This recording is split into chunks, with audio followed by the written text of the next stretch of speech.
संतोषी माता व्रत कथा। एक बुढ़िया थी, उसके 7 बेटे थे। 6 कमाने वाले व 1 निकम्मा था।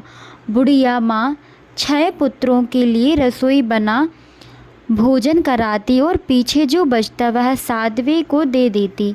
परंतु वह बड़ा भोला भाला था, मन में कुछ विचार न करता था। एक दिन वह अपनी पत्नी से बोला, देखा मेरी माँ मुझे कितना प्रेम करती है।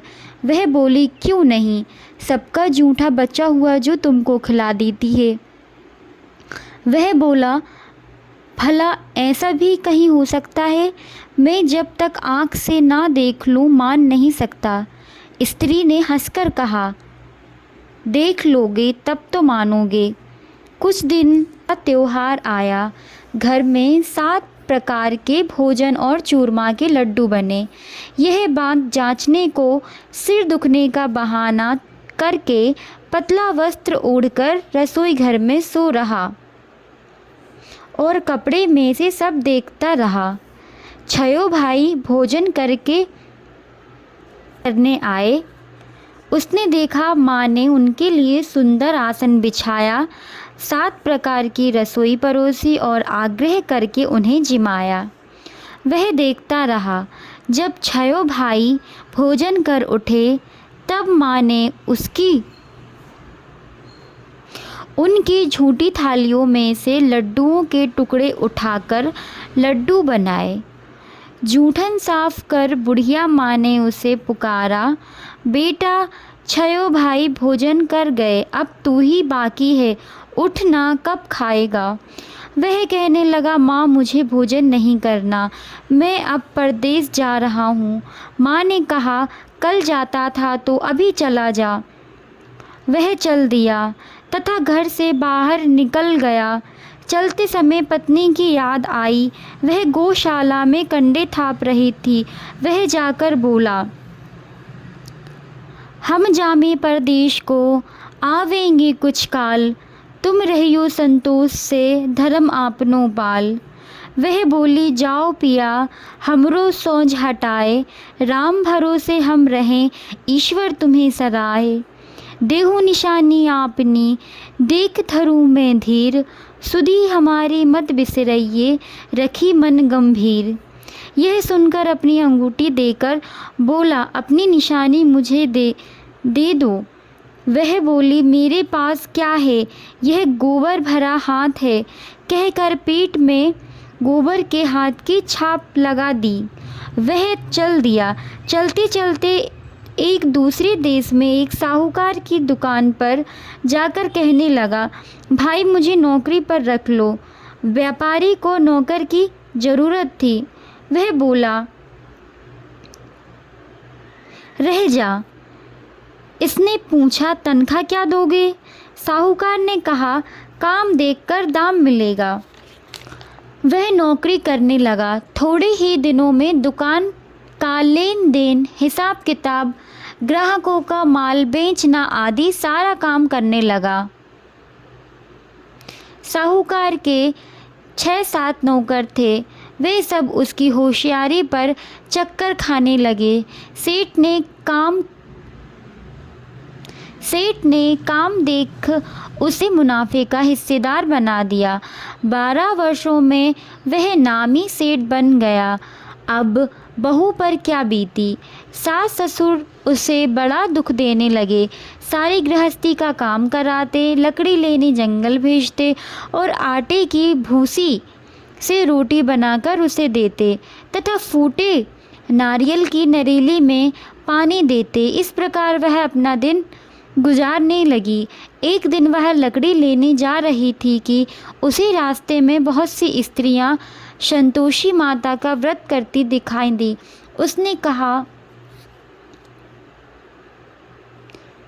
उसने वहां खड़े होकर कथा सुनी। पूछा, बहनों, यह तुम किस देवता का व्रत कर रही हो और इसके करने से क्या फल मिलता है? व्रत का विधान मुझे भी समझाकर कहो तो मैं आपका बड़ा उपकार मानूंगी। तब एक स्त्री बोली, सुनो, यह संतोषी माता का व्रत है। इसको करने से दरिद्रता का नाश होता है, घर में लक्ष्मी आती है, मन की चिंताएं दूर होती हैं, घर में सुख शांति समृद्धि मिलती है। निसंतान पुत्र को पुत्र प्राप्त होते हैं। स्वामी बाहर गया है तो शीघ्र वापस आए। कुंवारी कन्याओं को श्रेष्ठ वर मिले। राजद्वार में मुकदमा की जीत हो जावे। कलह कलेश की निवृत्ति होवे। कलह कलेश की निवृत्ति होवे। सुख शांति आवे। धन और जायदाद का लाभ हो। रोग दूर हो जावे तथा और जो कुछ भी मन में कामना होवे इस संतोषी माता की कृपा से पूरी हो जावे, इसमें कोई संदेह नहीं। वह पूछने लगी, यह व्रत कैसे किया जाता है, यह भी मुझे बताएं तो बड़ी कृपा होगी। वह स्त्री कहने लगी, 1.25 रुपये का गुड़ चना लेना, इच्छा हो तो 1.25 रुपये का या 11.25 रुपये का बिना परेशानी श्रद्धा और प्रेम से जितना भी बन सके सवाया लेना।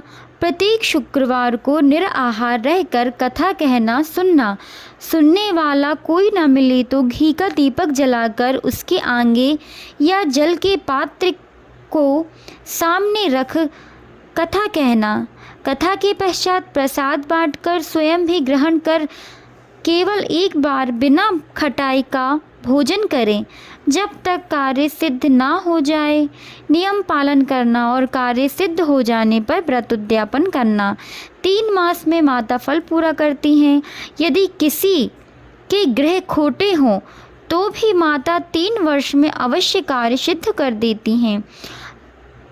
फल सिद्ध होने पर ही उद्यापन करना चाहिए, बीच में नहीं। उद्यापन में 2.5 सेर आटे का खाजा तथा इसी प्रमाण से खीर तथा चने का साग करना। 8 लड़कों को भोजन कराना। जहाँ तक हो सके देवर जेठ भाई बंधु कुटुंब के लड़के लेना।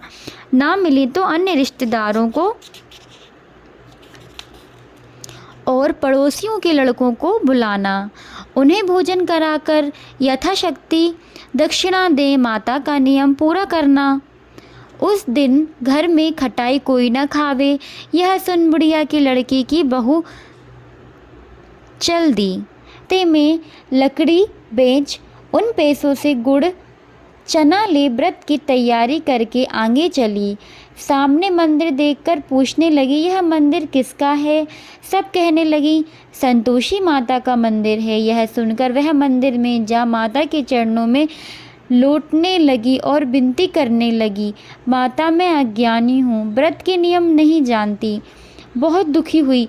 हे माता जगत जननी मेरा दुख दूर करो, मैं तेरी शरण में हूँ। माता को दया आई।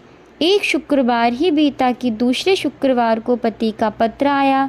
तीसरे शुक्रवार को उसका भेजा हुआ पैसा आ पहुँचा। यह देख जेठ जिठानी मुँह सिकुड़ने लगे। इतने दिनों में पैसा आया, इतने में क्या बढ़ाई है। लड़के ताने देने लगे कि काकी के पास अब पैसा आने लगा है।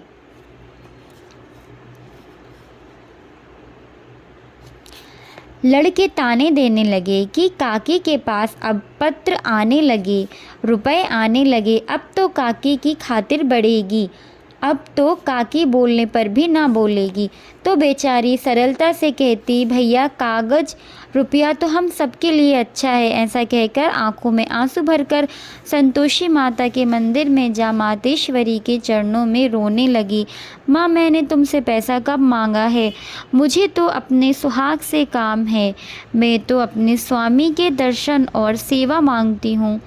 तब माता ने प्रसन्न होकर कहा, जा बेटी तेरा स्वामी आएगा। वह खुशी से बावली हो घर में जा काम करने लगी। अब संतोषी माँ विचार करने लगी, इस भोली पुत्री को मैंने कह तो दिया तेरा पति आएगा, परंतु वह तो इसे स्वप्न में भी याद नहीं करता, उसे याद दिलाने मुझे ही जाना पड़ेगा। तब माता जी उसके पति के स्वप्न में जा पहुँची, प्रकट हुई, कहने लगी, साहूकार के बेटे सो रहा है या जाग रहा है। वह कहने लगा, माता सोता भी नहीं हूँ, जागता भी नहीं, बीच में हूँ। कहो क्या आज्ञा है माँ। कहने लगी, तेरे घर बार कुछ है या नहीं। वह बोला, मेरे माँ बाप हैं, बहू है, भाई है। माँ बोली, पुत्र तेरी घरवाली घोर कष्ट उठा रही है, तेरे माँ बाप उसे तृषा दे रहे हैं, तू उसकी सुध ले। वह बोला, हाँ माताजी, परंतु जाऊं कैसे, परदेश की बात, लेन देन का हिसाब नहीं, कोई रास्ता नहीं, कैसे जाऊं। माँ कहने लगी, मेरी बात मान, सवेरे नहा धोकर संतोषी माता का नाम ले, घी का दीपक जलाकर दंडवत कर दुकान पर जा बैठ, घर का माल बिक जाएगा। प्रातः उठते ही उसने अपने इष्ट मित्र से स्वप्न की बात कही। एक बूढ़ा बोला, देख भाई, मेरी बात मान, तो देवता ने जैसा कहा वैसा ही कर, इसमें तेरा क्या जाता है। वह बूढ़े की बात मानकर नहा धोकर संतोषी माता को दंडवत कर घी का दीपक जलाकर दुकान पर जा बैठा। थोड़ी देर में क्या देखता है कि देने वाले रुपए लाने लगे, लेने वाले हिसाब लेने लगे। कोठों में भरा सामान की खरीदार नगद दाम में सौदा करने लगे। शाम तक धन का ढेर लग गया। ऐसा चमत्कार देख प्रसन्न हो घर जाने के वास्ते गहना कपड़ा सामान खरीदने लगा। यहाँ के काम से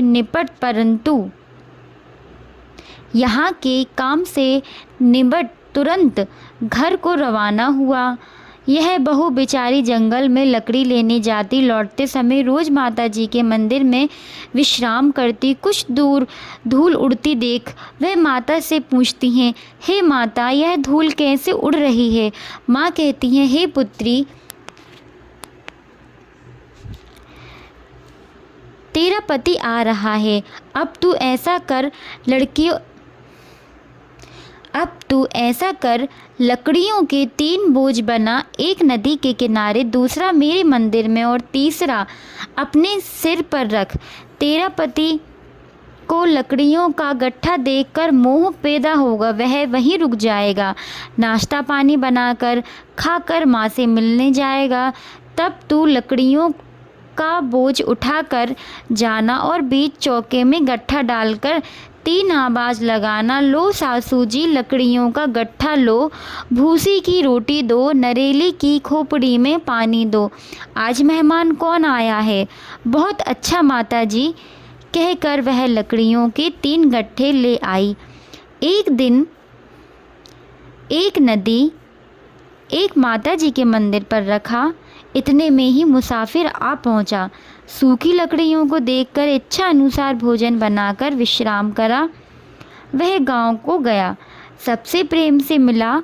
उसी समय उसकी बहू सिर पर लकड़ी का गट्ठा लिए उतावली आती है और आंगन में डाल जोर से 3 आवाज़ लगाती है, लो सासू जी लकड़ियों का गट्ठा लो, भूसी की रोटी दो, नरेली की खोपड़ी में पानी दो।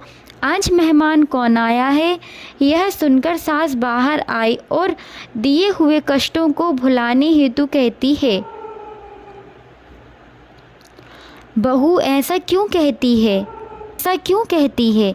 तेरा ही तो मालिक आया है, आ बैठ, मीठा भात खा, कपड़े पहन, गहने पहन। इतने में ही स्वामी आता है और अंगूठी देख व्याकुल हो माँ से पूछता है, माँ ये कौन है। माँ कहती है, आज 12 वर्ष से सारे गांव में जानवरों की तरह भटकती है, घर का कुछ काम नहीं करती, 4 समय आकर खाकर जाती है। तुझे देखकर भूसी की रोटी में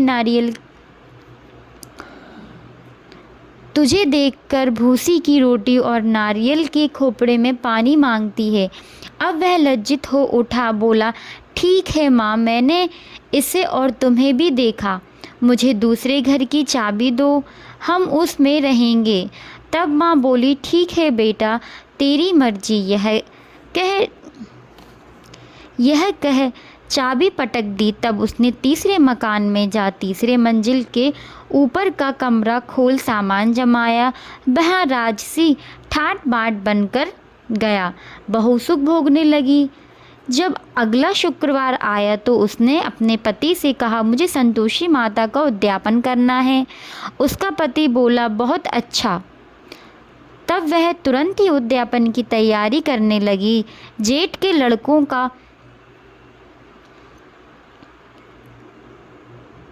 लड़कों को भोजन कराने के लिए कहने लगी। उसने मंजूर किया, परंतु जिठानी ने अपने बच्चों को सिखाया, देखो रे, भोजन के समय सब लोग खटाई मांगना, जिससे उसका उद्यापन पूरा ना हो। लड़के जीवने आए। उन्होंने खीर तथा भोजन पेट भर कर खाया, परंतु बात याद आती ही कहने लगे, हमें कुछ खटाई दो, खीर खाना हमें नहीं भाता, भात खाकर आरुचि होती है।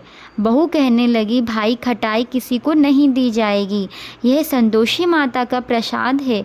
लड़के उठ खड़े हुए, बोले, पैसे लाओ। भोली बहू कुछ जानती नहीं थी, उन्हें पैसे दे दिए।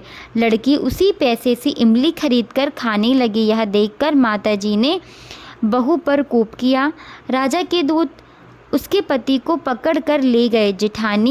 जेठ मन माने खोटे वचन कहने लगे, लूट कर धन लाया था, अब सब मालूम पड़ जाएगा। बहू से वचन सहन नहीं हुए। वह रोती हुई माताजी के मंदिर में गई। कहने लगी, हे माताजी, तुमने यह क्या किया? हंसकर अब हमको रुला रही हो। माताजी बोली, पुत्री, तूने उद्यापन करने में मेरा व्रत भंग किया है, इतनी जल्दी सब बातें भुला दी। वह कहने लगी, माता, भूली तो नहीं ना, कुछ अपराध किया है, मुझे तो लड़कों ने भूल में डाल दिया, मैंने भूल से उन्हें पैसे दे दिए, मुझे क्षमा करो, मुझे माफ़ कर दो, मैं फिर से तुम्हारा उद्यापन करूँगी। माँ बोली, अब भूल कर भी यह गलती मत करना। वह कहती है अब भूल ना होगी माँ, अब वे कैसे आवेंगे? माँ बोली, तेरा पति तुझे रास्ते में ही मिलेगा। वह निकली। राह में पति आता मिला। पूछने लगी, तुम कहाँ गए थे? वह बोला, इतना धन कमाया है, उसका टैक्स राजा ने मांगा था, वह भरने गया था। दोनों प्रसन्न हो घर को गए। कुछ दिन बाद फिर शुक्रवार आया। वह बोली, मुझे फिर माता का उद्यापन करना है। पति ने कहा, करो। वह फिर जेठ जिठानी के लड़कों को भोजन कराने को कहने गई। जिठानी ने खरी खोटी सुनाई और सब लड़कों को पहले ही खटाई मांगने को सिखाया। लड़के कहने लगे, हमें खीर खाना नहीं भाता, जी बिगड़ता है, कुछ खटाई खाने को दो। वह बोली, खटाई खाने को नहीं मिलेगी, आना है तो आओ। यह कहकर ब्राह्मणों के लड़कों को लाकर भोजन कराने लगी। यथाशक्ति दक्षिणा की जगह एक एक मीठा फल उन्हें दिया। इससे संतोषी माता प्रसन्न हुई। माता की कृपा होते ही 9वें मास में उसको चंद्रमा के समान सुंदर पुत्र प्राप्त हुआ। पुत्र को लेकर प्रतिदिन माताजी के मंदिर में जाने लगी। माँ ने सोचा कि यह रोज आती है, आज मैं ही क्यों ना इसके घर चलूं। यह विचार कर माता ने भयानक रूप बनाया। गुड़ चने से सना मुख, ऊपर से सूंड के समान होंठ और उस पर मक्खियाँ भिनभिना रही थीं। दहरी पर पांव रखते ही उसकी सास चिल्लाई, देखो रे, कोई चुड़ैल डाकनी चली आ रही है, लड़कों इसे भगाओ, नहीं तो ये किसी को खा जावेगी। लड़के भागने लगे, चिल्लाकर खिड़की बंद करने लगे। बहू एक रोशनदानी में से देख रही थी, प्रसन्नता से चिल्लाने लगी, आज मेरी माँ मुझसे मिलने आई है। यह कहकर बच्चे को दूध में पीने से हटाते हुए इतने में सास का क्रोध फूट पड़ा। बोली,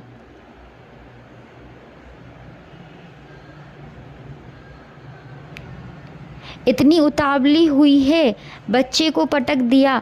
इतने में माँ के प्रताप से जहाँ तहाँ लड़के ही लड़के नजर आने लगे। वह बोली, माँ जिसका व्रत करती हूँ, यह वही संतोषी माता हैं। इतना कहकर झट में सारे दरवाजे और खिड़की खोली। सबने माता जी के चरण पकड़कर विनती की, हे माता, हम मूर्ख हैं, अज्ञानी हैं, पापी हैं। तुम्हारे व्रत की विधि हम नहीं जानते। तुम्हारा व्रत भंग कर हमने बहुत बड़ा अपराध किया है। हे जगत माता, आप हमारा अपराध क्षमा करें। इस प्रकार माता प्रसन्न हुई। बहू को प्रसन्न हो जैसा फल दिया है माता वैसा सबको दे। जो कथा पढ़े, जो सुने, उसके संपूर्ण मनोरथ पूरी करें। बोलो संतोषी माता की जय।